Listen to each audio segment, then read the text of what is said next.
Bueno, chicos, como os hemos dicho, vamos a seguir con la explicación de la literatura medieval castellana. En este caso hablaremos del siglo XIV. Como sabéis, la Edad Media abarca del siglo V al XV, pero no es hasta el siglo XI, con la aparición de las jarchas, cuando podemos hablar de literatura medieval castellana. Hemos dado hasta ahora grandes obras pertenecientes a diferentes siglos de la Edad Media. En primer lugar, en el siglo XI tendríamos las jarchas. En el siglo XII tendríamos el Cantar de Mio Cid, ambas obras de autores anónimos. En el siglo XIII tendríamos la primera obra del Mester de Clerecía, Los Milagros de Nuestra Señora, que esta sí está firmada por un autor conocido, en este caso Gonzalo de Berceo. Y en el siglo XIV, ahora os explicaremos las dos grandes obras que los representan.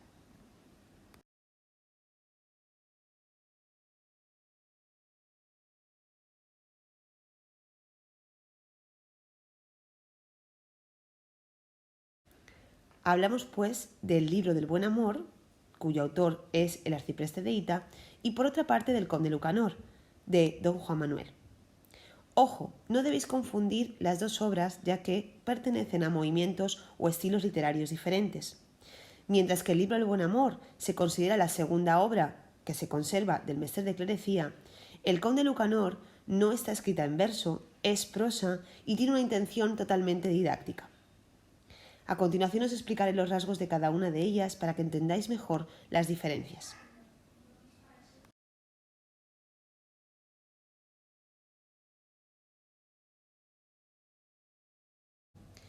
Bueno, pues empecemos con el libro del Buen Amor.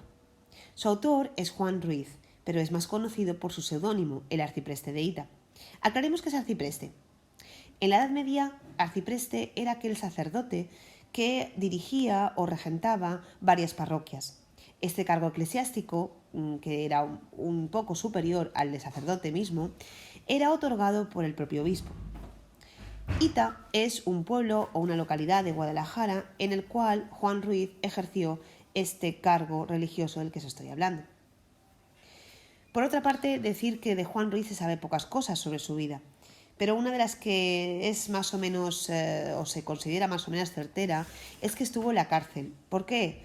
Bueno, ya sabéis que en la Edad Media estar en la cárcel era algo muy fácil. Seguramente en su caso por algún motivo literario, traducir un texto a una lengua romance, por ejemplo, o algún libro prohibido o oculto por la Iglesia.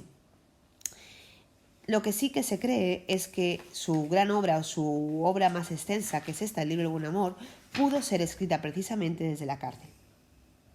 Bueno, si hablamos del género de la obra, hablamos de épica en verso, es decir, estamos en la escuela del Mester de Clerecía. Recordad que es épica porque se cuenta una historia, es decir, tenemos un patén, unos personajes, una acción, un tiempo, un espacio y un narrador. Y es en verso porque se rima. Hablamos de cuadernas vías, pero en este caso de una cuadernavía irregular. Esa es la principal diferencia entre la clerecía del siglo XIII, con los milagros de Nuestra Señora, y la clerecía del siglo XIV, con lo que sería el libro del Buen Amor. La cuadernavía empieza a ser irregular, se irregulariza para asemejarse a los juglares. Recordad que en el Cantar de Mio Cid la característica es que los versos son polimétricos, que miden muchas sílabas, pero que además no siguen un patrón exacto. Sin embargo, la cuadernavía, en este caso, va a seguir teniendo 4 versos, va a haber una rima consonante, pero no todos los versos van a medir 14, sino que van a medir entre 14 y 16 sílabas.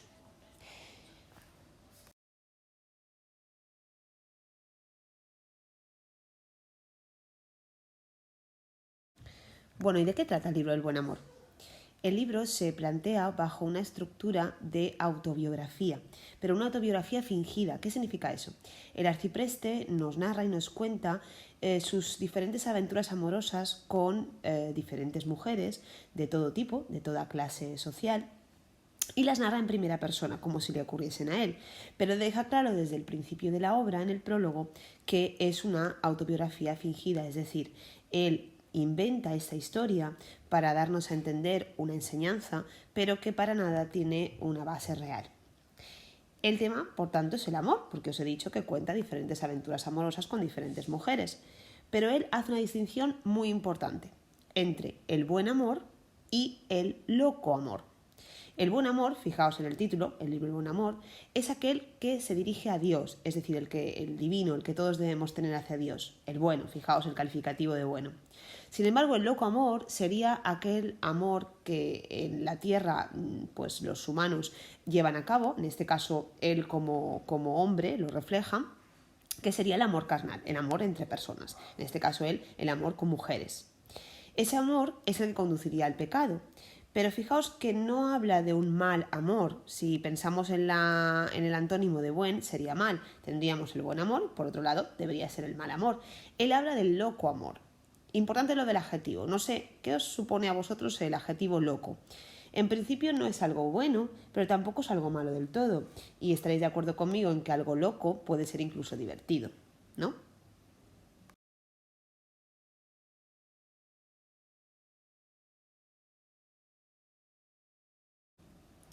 Como os he dicho, el arcipreste va contándonos cómo seduce a diferentes mujeres, pertenecientes también a diferentes clases sociales, unas ricas, unas pobres, unas de una zona concreta, otras de otra. Y siempre, o casi siempre, ayudado por una figura llamada la trotaconventos. Es una mujer de avanzada edad cuyo oficio es ser alcahueta. Os explico lo que era una alcahueta. La alcahueta era una mujer que ayudaba a que dos amantes acabasen en un encuentro amoroso, es decir, una Celestina, lo que más adelante dará como protagonista a la obra precisamente La Celestina de la que os hablaremos. Pues esta Trotacometos es la que ayuda al arcipreste en su conquista a las diferentes mujeres.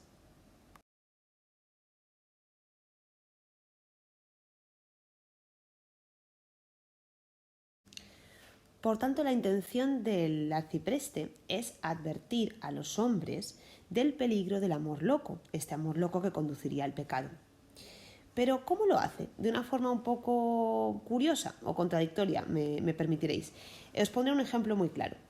Yo os quiero decir y advertir que el chocolate es muy malo, porque el chocolate tiene azúcar y es muy malo. El azúcar sabemos todos que es malo para la salud. Pero para demostraros que el chocolate es muy malo, voy a probar diferentes chocolates. Chocolate blanco, chocolate con leche, chocolate negro, chocolate a la taza. Después de probar todos ellos, llego a la conclusión de que el chocolate es malo y de alguna manera con mi demostración también os he ayudado a entender que el chocolate es malo. Pues de la misma manera, el arcipreste, la comparativa espero que os sirva para entenderlo, va probando relaciones con diferentes mujeres y demostrándonos que el amor carnal es malo y lleva al pecado.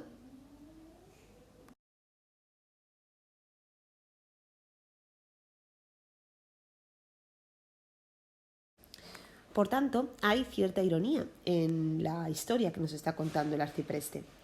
Recordad que en la época medieval, en la Edad Media, la vida para la población no era más que un valle de lágrimas, es decir, aquello que yo os digo de una sala de espera para acceder a una vida mejor, que sería la vida divina o la vida eterna, ya que tenían tanto sufrimiento en la vida terrenal que ese carpe diem del que hablábamos no se llevaba a cabo, sino que esperaban precisamente a que llegara una vida mejor a la que tenían.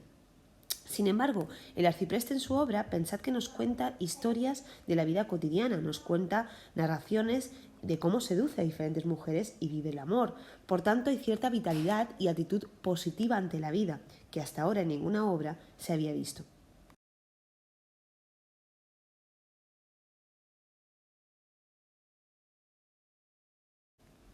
En cuanto a la estructura, el libro tiene una estructura muy típica en la Edad Media, porque además de la historia principal que nos cuenta el arcipreste en primera persona, seduciendo a diferentes mujeres, como os he dicho, se intercalan diferentes otros tipos de texto. Esto era muy habitual en la Edad Media porque publicar un libro era un proceso largo y costoso, y los autores solían recopilar en su misma obra, aparte de una historia principal, en este caso la seducción de las mujeres, pues otro tipo de textos. ¿Qué se intercala aquí? Se intercalan cuentos de enseñanza práctica, que no tienen nada que ver con la historia principal, textos satíricos, que lo que hacen es criticar cosas o aspectos de la sociedad del momento. Por ejemplo, sería aquel que critica el tema del dinero, el poder del dinero y del materialismo. Muy de actualidad, por cierto. Y además composiciones líricas, es decir, poemas que se van también intercalando a la historia principal. Por último, cabe destacar que hay historias protagonizadas por personajes alegóricos. ¿Qué son personajes alegóricos? Pues personajes que no encarnan a personas realmente, sino a ideas o pensamientos, como sería este caso la batalla entre Don Carnal y Doña Cuaresma. Os lo cuento brevemente, que ahora además estamos en época de Cuaresma y lo entenderéis perfectamente. Sabéis que durante la Cuaresma es el tiempo que nos preparamos para la llegada de Pascua, ¿no? De Semana Santa. De alguna manera, en esa época se privan de algunos lujos, ¿no? Entre ellos, antiguamente, era de no comer carne, que aún se conserva, lo sabéis, los viernes, bueno, y una serie de días que se conservan de forma religiosa. Bien, pues en esta batalla, Don Carnal es un jefe de ejército, Doña Cuaresma es también una jefa de ejército, cada uno con su ejército y sus soldados, se enfrentan en una batalla y, por supuesto, gana Doña Cuaresma. Es decir, Don Carnal la tienta, que representa la carne o la tentación o el pecado, y Doña Cuaresma resiste y le gana. Por tanto, de alguna manera habría ahí una enseñanza claramente religiosa.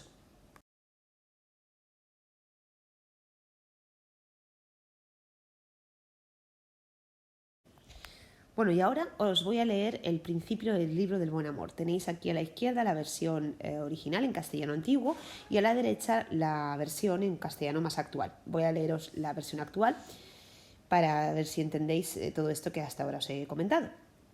Aristóteles dijo, y es cosa verdadera, que el hombre por dos cosas trabaja la primera, por el sustentamiento, y la segunda era por conseguir unión con hembra placentera. Si lo dijera yo, se podría tachar, mas lo dice un filósofo, no se me ha de culpar. De lo que dice el sabio no debemos dudar, pues con hechos se prueba su sabio razonar. Que dice verdad el sabio claramente se prueba, hombres, aves y bestias, todo animal de cueva. Desea por natura siempre compañía nueva, y mucho más el hombre que otro ser que se mueva. Digo que más el hombre, pues otras criaturas, tan solo en una época se juntan por natura. El hombre en todo tiempo, sin seso y sin mesura, siempre que quiere y puede hacer esa locura. Prefiere el fuego estar guardado, entre ceniza, pues antes se consume cuanto más se le atiza. El hombre cuando peca, bien ve que se desliza, mas por naturaleza en el mal profundiza. Yo, como soy humano y por tal pecador, sentí por las mujeres a veces gran amor. Que probemos las cosas no siempre es lo peor. El bien y el mal, sabed y escoged lo mejor. Bueno, como veis, empieza hablando de un filósofo de Aristóteles y digamos que dice que va a decir una enseñanza, va a transmitir una enseñanza que no es suya, es de Aristóteles. Como lo dice un sabio y un filósofo, debemos creerla. Fijaos que dice que el hombre por naturaleza cae en el amor o cae en el loco amor. Lo dice claramente cuando en el verso, en el último parte de la mitad del poema dice: puede hacer esa locura. El hombre en todo el tiempo, sin seso y sin mesura, siempre que quiere y puede hacer esa locura. Y acaba hablando en primera persona. Yo, como soy humano, por tal pecador. Sentí por las mujeres a veces gran amor, que probemos las cosas no siempre es lo peor, el bien y el mal sabed y escoged lo mejor. Aquello que yo os he dicho del chocolate, es decir, probad las cosas para saber si son buenas o malas y optar, por supuesto, por lo bueno, en este caso, por el buen amor, por el amor hacia Dios.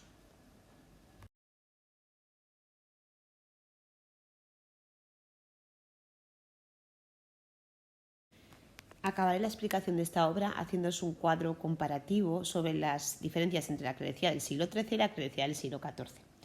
Como recordaréis, en el siglo XIII tenemos los milagros de Nuestra Señora, cuyo tema era única y exclusivamente religioso. Nos hablaba de los milagros de la Virgen hacia sus devotos. Sin embargo, en el siglo XIV hemos visto que el arcipreste habla de temas más cercanos a la vida cotidiana, como serían pues, las relaciones amorosas. Mientras que en el siglo XIII se emplea una cuadernavía regular, 4 versos de 14 sílabas, con rima consonante todos ellos. En el siglo XIV se emplean ya cuadernas vías irregulares. Como habéis visto en el texto anterior, ya no miden 14 todos, sino que tenemos de 14, 15, 16. La intención de Berceo sería únicamente didáctica y también de adoctrinar. Sin embargo, el arcipreste nos habla desde la experiencia de la vida.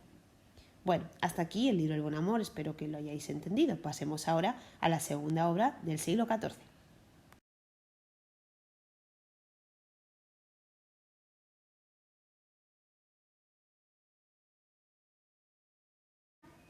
Bien, vamos ahora a explicar El Conde Lucanor, la segunda obra que os comenté que pertenecía al siglo XIV.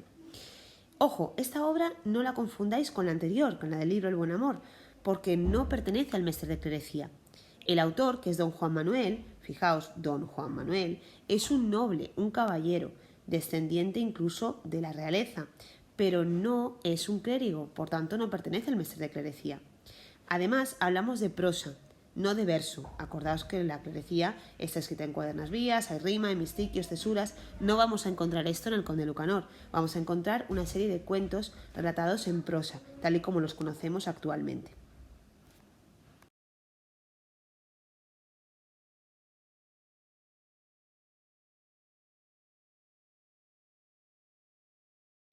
Pues como he dicho, la obra es en narrativa, pero en este caso no se habla de épica ni tampoco de verso, como os he dicho anteriormente. Es narrativa porque hay un patén, de hecho hablaremos de que aparece más de un patén, ahora os lo explicaré, y está escrito en prosa. Y es una prosa didáctica porque lo que intenta es transmitirnos una enseñanza. Seguro que todos tenéis en la cabeza algún cuento que os han relatado de pequeños o que vosotros mismos relatáis a vuestros hermanos pequeños o primos o sobrinos que tienen una moraleja. ¿Qué es una moraleja? Pues aquella parte final del cuento que nos da la enseñanza. Todos los cuentos están pensados para que los más pequeños o los no tan pequeños aprendan algo basado en la experiencia de la vida o que podamos aplicar a la vida cotidiana. Bien, pues de eso mismo trata el Conde Lucanor. Está compuesto por 50 cuentos. Cada uno cuenta una historia diferente, pero sigue la misma estructura, que os explicaré en la siguiente diapositiva. A estos cuentos, don Juan Manuel los llama exemplos. ¿Por qué? Porque la palabra exemplo, es decir, ejemplo, significa aquello que yo digo o transmito para hacer entender algo. Es decir, los profes continuamente estamos poniendo ejemplos. ¿Para qué? Para que entendáis la teoría. Es una manera de aplicar la teoría a la vida. Pues de eso se trata el libro. Los 50 cuentos son ejemplos de enseñanzas o de aprendizajes. A través de esos ejemplos que cuenta Patronio, que ahora os explicaré quién es, vamos aprendiendo diferentes moralejas o enseñanzas que podemos aplicar a nuestra vida. Su autor, don Juan Manuel, como os he dicho, no es un clérigo, es un noble, un caballero, que además desciende de la realeza. La obra, como he dicho antes, tiene una finalidad didáctica, pero parte de la tradición oriental. ¿Qué significa eso? No sé si os acordáis de libros que además alguno hemos comentado en clase, como sería Las Mil y Una Noches. Las Mil y Una Noches, acordaos que es un libro de la tradición oriental, el mundo oriental, mundo árabe, en el que se cuenta una historia dentro de la otra. Acordaos que el sultán había decidido matar a todas las mujeres de la corte y cada noche mataba a una, hasta que una sirvienta se le ocurre contarle un cuento esa misma noche cuando la va a matar, pero no le cuenta el final, sino que le dice que al día siguiente le contará cómo acaba esa historia.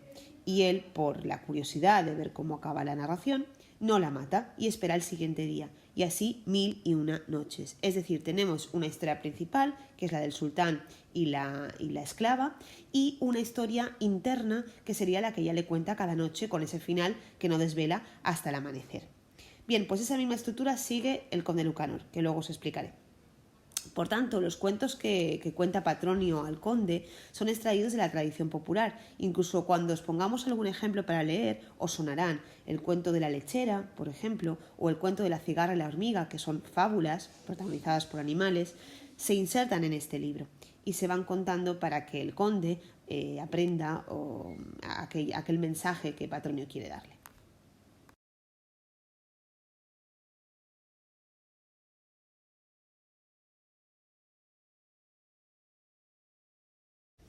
Bien, ahora os explicaré en qué consiste esta estructura o esta técnica del relato enmarcado. Cada uno de los ejemplos del Conde Lucanor, los 50 cuentos que componen la obra, tienen temáticas diferentes. Cada uno cuenta o narra historias de diferente índole, pero siguen un mismo patrón o una misma estructura. Cada uno de ellos puede dividirse en 4 partes. La primera empieza cuando el conde tiene un problema en su vida cotidiana como noble y le pide consejo a Patronio, su criado. Patronio, que es un hombre de avanzada edad y también de sabiduría, por tanto, en lugar de contestarle con directamente el consejo que se le ha pedido, le cuenta un cuento para que sea el propio conde el que extraiga la moraleja.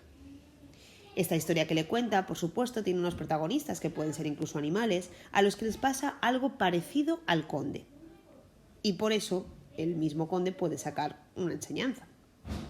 Al final del relato, el conde dice que le ha gustado mucho el cuento y que piensa aplicar el consejo que ha aprendido de esa historia que le ha contado su sirviente.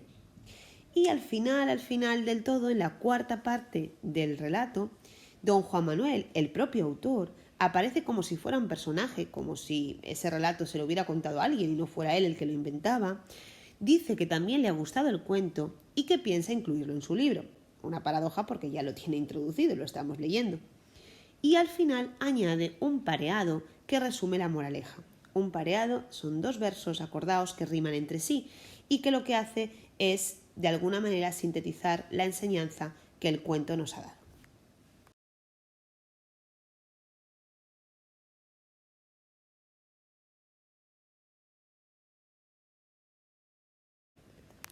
Para acabar, chicos, os voy a poner un pequeño ejemplo de un cuento del conde Lucanor, simplemente para explicaros la estructura. Bueno, como veis, que se titula Lo que sucedió a un hombre bueno con su hijo, empieza en el primer párrafo con ese problema, primer y segundo párrafo, con ese problema que el conde tiene. Fijaos lo que dice. Otra vez, hablando el conde Lucanor con Patronio, su consejero, le dijo que estaba muy preocupado por algo que quería hacer, pues, si acaso lo hiciera, muchas personas encontrarían motivo para criticárselo, pero si dejara de hacerlo, creía él mismo que también se lo podrían censurar con razón. Contó a Patronio de qué se trataba y le rogó que le aconsejase en ese asunto. En este párrafo, el conde le plantea el problema a Patronio de que no sabe qué hacer cuando hay gente que critica sus acciones. Patronio le contesta. Señor conde Lucanor, dijo Patronio, ciertamente sé que encontraréis a muchos que podrían aconsejaros mejor que yo, y que, como Dios os hizo de buen entendimiento, mi consejo no os hará mucha falta, pero, como me lo habéis pedido, os diré lo que pienso de este asunto. Señor conde Lucanor, continuó Patronio, me gustaría mucho que pensarais en la historia de lo que ocurrió a un hombre bueno con su hijo. Como veis, Patronio, en lugar de darle el consejo directamente, le dice que le va a contar una historia, la de un hombre bueno con su hijo. Y a continuación viene la propia historia. Ahí sería el relato enmarcado. Fijaos, hay una historia principal que sería la de Patronio y el conde Lucanor, dos personajes que hablan, el conde le pide consejo a Patronio y Patronio le cuenta un cuento, y ahora los personajes del propio cuento que narra Patronio, que serían el hombre con su hijo y los ciudadanos que se van encontrando.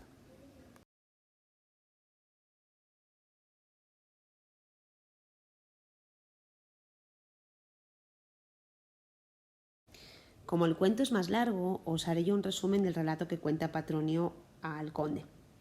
Érase una vez un hombre y un hijo que paseaban con una mula. El hijo iba subido a la mula y el padre andando. Cuando pasaron por una serie de hombres, estos hombres criticaron la acción diciendo que cómo era posible que el hijo consintiera ir encima de la mula con toda comodidad y el padre, que era de más avanzada edad, tuviera que ir caminando. Al oír estas críticas, el padre y el hijo concretamente, le dice a su padre: «Papá, mira lo que acaban de decir, ¿qué hacemos?». Y entonces el padre le dijo: «Bueno, baja tú, me subiré yo a la mula». Así lo hacen, el padre se sube a la mula y el hijo sigue caminando. Van avanzando y se encuentran con otro grupo de gente. Ese grupo de gente critica que el padre está encima de la mula y dicen: «¿Cómo puede ser que el niño, que es más joven y que está más desprotegido, tenga que ir andando y el padre se permita el lujo de ir subido a la mula?». El hijo, que escucha estas críticas, vuelve a preguntarle al padre: «Padre, ¿ha escuchado usted estas habladurías? ¿Qué hacemos?». Entonces el padre le dice: «Bueno, bájate, iremos los dos caminando». Los dos empiezan a caminar y la mula, en ese caso, va libre. Pasan por al lado de un grupo de personas que los critican y dicen: «¿Cómo es posible que estos dos, teniendo una mula que los puede llevar, la dejen libre y no vayan encima de la mula y la usen como tal?». El hijo vuelve a preguntarle al padre: «Padre, ¿qué hacemos ante estas críticas?». «Bueno, pues si quieres, hijo, nos subiremos los dos en la mula». Se suben los dos encima de la mula y pasan por otro grupo de gente, que también les critica. Y dicen: ¿cómo es posible, pobre mula, que se suban 2 personas encima y tenga que llevar esta carga y sufrir de esta manera? El hijo entonces le dice al padre: Padre, ¿qué tenemos que hacer ante semejantes críticas? Y el padre acaba diciéndole que al final uno tiene que hacer lo que cree que está bien o que debe hacer, porque si tiene que guiarse por todas las críticas, siempre habrá alguien que juzgue su acción. Por tanto, el mejor juez debe ser uno mismo con sus acciones. Como veis, hay una moraleja clara, porque el conde le preguntaba a Patronio qué tenía que hacer ante las críticas de otros. Os voy a leer la tercera parte del cuento, que dice así. El consejo de Patronio le pareció bueno al conde, que obró según él y le fue muy provechoso. Como veis aquí, el conde aplica la enseñanza que le ha dado Patronio con este cuento. Y la cuarta parte sería cuando aparece el autor. Y cuando don Juan escuchó esta historia, la mandó poner en este libro, e hizo estos versos que dicen así y que encierran toda la moraleja. Y ahora viene el pareado. Por críticas de gentes, mientras que no hagáis mal, buscad vuestro provecho y no os dejéis llevar. Así que nada, chicos, con esto acaba el Conde Lucanor. Espero que os haya servido esta moraleja, porque todos la podemos aplicar a nuestra vida.